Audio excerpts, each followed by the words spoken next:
साथियों, जहां मैं खड़ा हूं ये जगह है इजराइल का किबुत्स शहर, जहां पर सुबह 7 तारीख के दिन हमास के आतंकियों ने अब जो आप मेरे पीछे देख रहे हैं, असल में अब ये उनकी याद में टंगी हुई कुछ तस्वीरें हैं। अराउंड 3000 लोग जो पार्टी करने यहाँ आए हुए थे, उन पर अंधाधुंध फायरिंग कर दी थी। ऑफिशियल फिगर की बात करूं तो लगभग 400 लोग केवल इस स्थान पर गोलियों से भून दिए गए थे। इस पहलगाम में जो आतंकी हमला हुआ, क्या वो इस जगह पर हुए हमले से इंस्पायर्ड भी है? अगर आपने रिसेंटली ईरान और इजराइल का वॉर देखा हो तो आपने ऑब्जर्व किया होगा कि ईरान ने सैकड़ों की संख्या में एक साथ मिसाइलें फेंकी थी इजराइल की तरफ, ताकि आयरन डोम अगर किसी को छोड़ भी दे तो भी वो इजराइल को नुकसान पहुंचाए। बिल्कुल वैसे ही जैसे हमारे यहाँ पर पाकिस्तान की तरफ से सैकड़ों की संख्या में एक साथ बॉम्बार्डमेंट किया गया था। एक प्रॉपर तरीके का प्रोपेगेंडा चल रहा है। साथियों, जहां मैं खड़ा हूं ये जगह है इजराइल का किबुत्स शहर, जहां पर सुबह 7 तारीख के दिन हमास के आतंकियों ने सैकड़ों की संख्या में अराउंड 3000 लोग जो पार्टी करने यहाँ आए हुए थे, उन पर अंधाधुंध फायरिंग कर दी थी। जब मैं ये जानकारी आपको दे रहा हूँ, असल मायने में उस समय यहाँ पर नोवा फेस्टिवल चल रहा था और नोवा फेस्टिवल का मेन स्टेज वहाँ बना हुआ था। अब जो आप मेरे पीछे देख रहे हैं, असल में अब ये उनकी याद में टंगी हुई कुछ तस्वीरें हैं जो बताती हैं कि यहाँ पर सैकड़ों की संख्या में लोग मारे गए थे। ऑफिशियल फिगर की बात करूं तो लगभग 400 लोग केवल इस स्थान पर गोलियों से भून दिए गए थे और 40 लोगों को यहाँ से अगवा कर लिया गया था। ये जगह गाजा पट्टी से बहुत नज़दीक है, लगभग 1.5 से 2 किलोमीटर दूरी पर यह जगह है। घटनाक्रम क्या हुआ और ये कश्मीर से कैसे रिलेट करता है, या फिर मैं ये कहूँ कि पहलगाम में हुआ हमला कहीं इसी की तर्ज पर तो नहीं था, इसे ज़रा समझने का प्रयास करते हैं। आप अगर चीज़ों को ध्यान से देखें, इस चारों तरफ के टेरेन को एक बार समझने का प्रयास करें, तो आप समझेंगे कि यहाँ पर किसी को दिक्कत या टेंशन नहीं थी।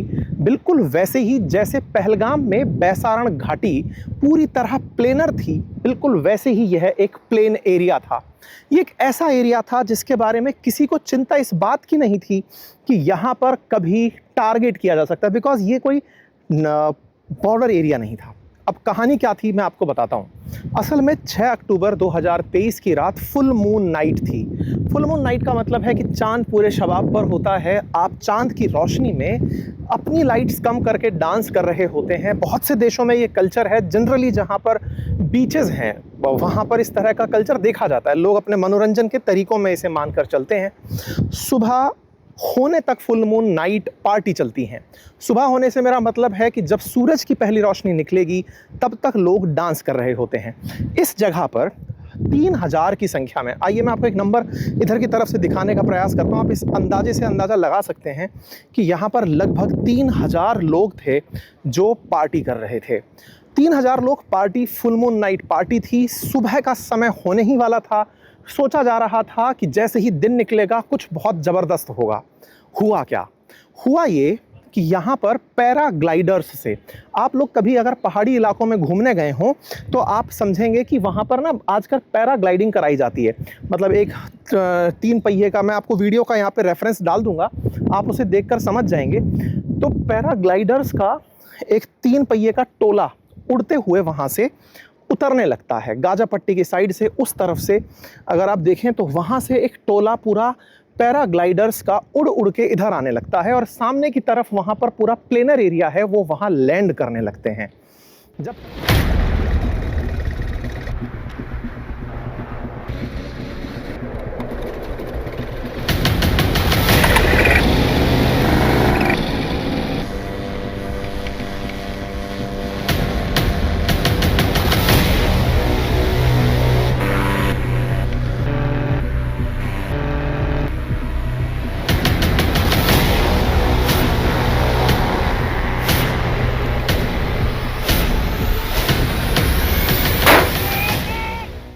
पैराग्लाइडर्स वहां लैंड करने लगते हैं तो पार्टी में मौजूद लोगों को लगता है कि पार्टी के आयोजकों ने इवेंट को खास बनाने के लिए एक साथ इतने सारे पैराग्लाइडर्स भेज दिए हैं। पार्टी में जोश और बढ़ जाता है। लोग इस तरह से सोचने लगते हैं कि यार ये तो कुछ अनोखा हो रहा है, याद करिए पहलगाम में बैसारण घाटी के अंदर हमारे बहुत से भाई बहन जब वहां पर एंजॉय करने गए थे, जिस जगह कभी हमला नहीं हुआ था वहां पार्टी कर रहे थे। इसी तरह ये लोग जो आपको दिख रहे हैं ये यहाँ पर पार्टी कर रहे थे। जैसे वहां पर किसी ने सोचा नहीं था हमला होगा, वहां पर फायरिंग की। अगर आपने पहलगाम के अंदर तस्वीरें देखी हों, फायरिंग के समय पर जिप लाइन से बैठ करके कुछ लोग घूम रहे हैं, फायरिंग की आवाजें भी आ रही हैं, तो लोगों को लग रहा था कि ये तो कोई ऐसे ही है, शायद कुछ आवाजें आ रही होंगी।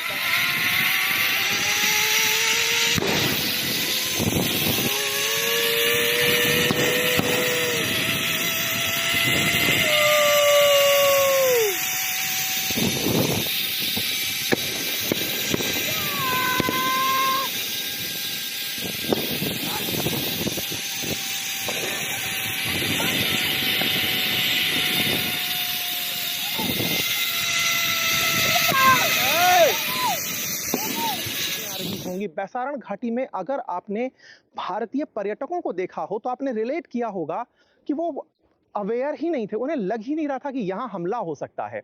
जब आतंकवादी बिल्कुल उनके नजदीक चल के आ गए थे तब भी उन्हें ऐसा लग रहा था कि ये तो हमारी आर्म्ड फोर्सेस हैं। बिल्कुल ऐसे ही यहां हुआ। यहां पर असल में पहले यहां हुआ और फिर हमारे यहां हुआ। मैं बार बार आपसे ये कहना चाह रहा हूं कि पहलगाम में जो आतंकी हमला हुआ, क्या वो इस जगह पर हुए हमले से इंस्पायर्ड था?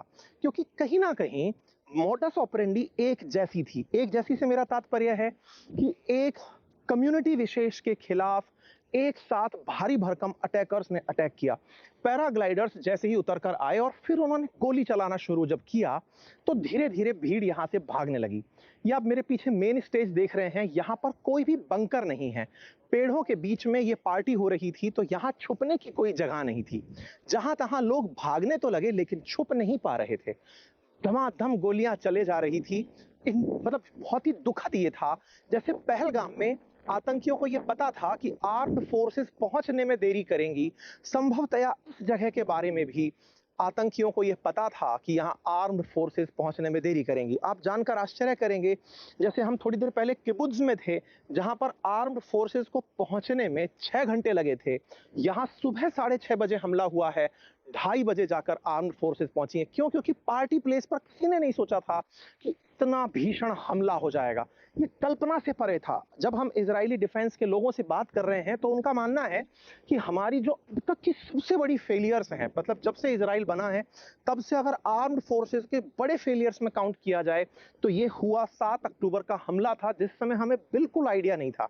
आइडिया से ज्यादा दुखद उन लोगों के लिए ये था कि ये पूरी घटना अंजाम तो हो गई लेकिन फोर्सेस पहुंच नहीं पाई। तो 2 बड़े ऐसे फेलियर्स, पहले इतनी बड़ी हमले की प्लानिंग हो रही है, मोसाद जैसी सिक्योरिटी एजेंसी रखने वाली इजरायली फोर्सेस को यह बात नहीं पता चली, और दूसरा हमला होने के 6 घंटे बाद कुबुत्ज में और लगभग 8.5 घंटे बाद में नोवा फेस्टिवल में जब फोर्सेस को यह जानकारी नहीं लगी तो यह निश्चित ही एक बहुत बड़ा फेलियर सिक्योरिटी का माना गया।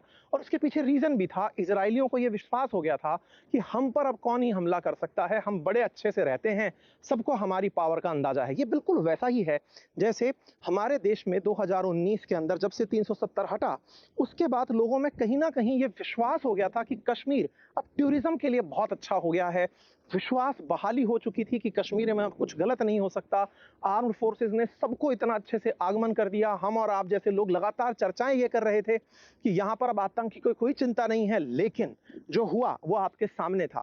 आतंक की जो घटनाएं वहां पर घटी थी कश्मीर के अंदर, उन घटनाओं को अगर आप ऑब्जर्व करें तो आप एक चीज बहुत ज्यादा पाएंगे, उसमें भी विश्वास के साथ हुआ विश्वासघात था। सेम ऐसे ही यहां पर विश्वास के साथ हुआ विश्वासघात था। जिस तरह भारत के अंदर पहलगाम हमला विश्वासघात का था, वैसे ही इजराइल में हमसे 2 साल पहले हुआ नोवा फेस्टिवल पर हमला विश्वासघात का था। और जब मैं इन दोनों बातों को रिलेट करता हूं तो मैं आपको याद दिलाता हूं कि हमास के इन्हीं आतंकियों ने पाकिस्तान ऑक्यूपाइड कश्मीर में आकर के भारत में हमले की प्लानिंग का वीडियो डाला था।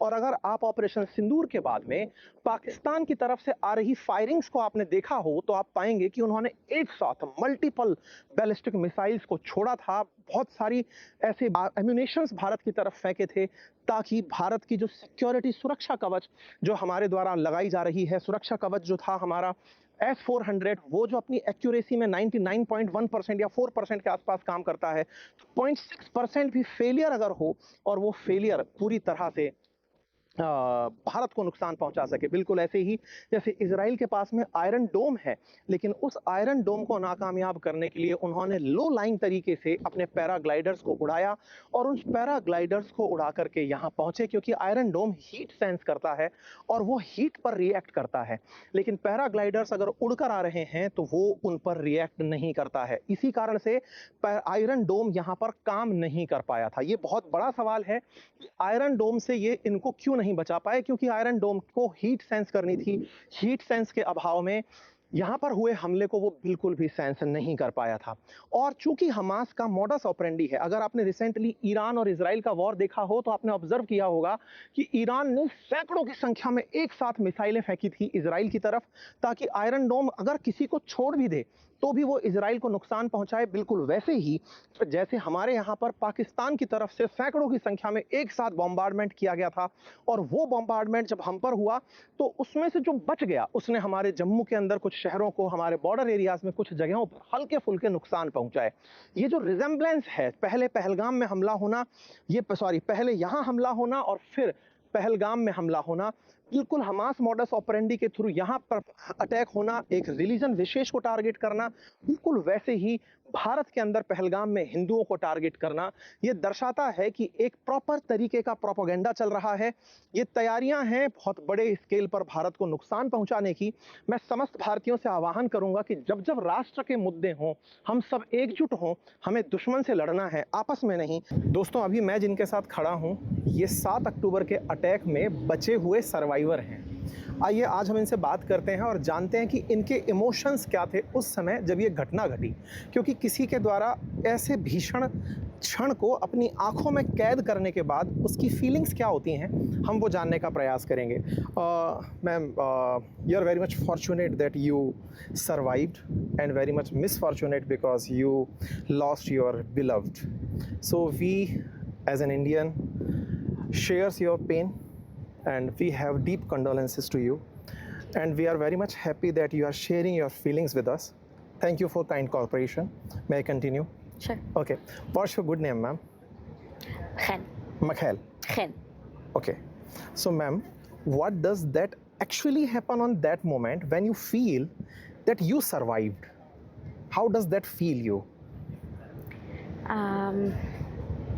First of all, very thankful, and it made me have a different perspective on the world, but also very guilty, because why me and why not other so many beautiful people from this party, and so many of friends and dear people that I know that did very good things in their lives.